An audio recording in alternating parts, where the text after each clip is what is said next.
Hey everyone, and welcome to This Explainer. Today, we're diving into something that is absolutely going to change how you think about everyday materials.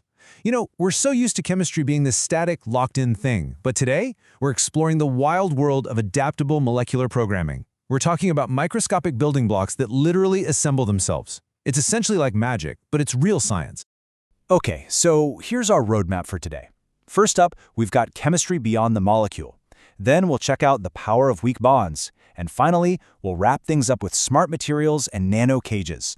This is going to take us from tiny atomic interactions all the way up to medical tech that's literally saving lives.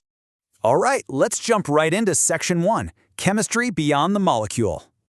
To really wrap our heads around molecular programming, we basically have to throw out our old textbook ideas of how chemical blocks interact. And that brings us to a concept called supramolecular chemistry. It literally means chemistry beyond the molecule. Instead of forcing atoms together like we used to, these independent building blocks actually have a molecular program encoded right into their physical shapes. So rather than needing an external force, they intuitively self-assemble into these massive, complex structures based purely on that built-in geometric info. Now, the contrast here is super fascinating. Traditional chemistry, that relies on permanent, static bonds. Think of it like superglue. Once it's set, it's locked forever. But supramolecular chemistry relies on reversible, dynamic connections. It's highly adaptable, designed to change on the fly, kind of like Velcro.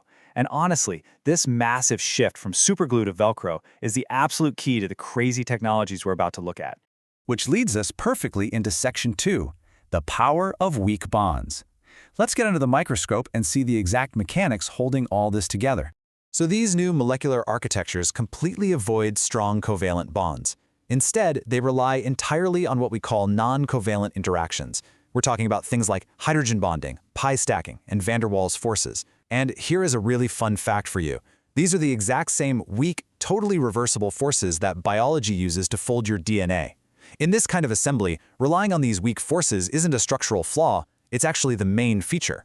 Our sources brilliantly describe these forces as acting like magnets. And I know it sounds a little counterintuitive, but the inherent weakness of these bonds is exactly what gives the whole system its dynamic strength.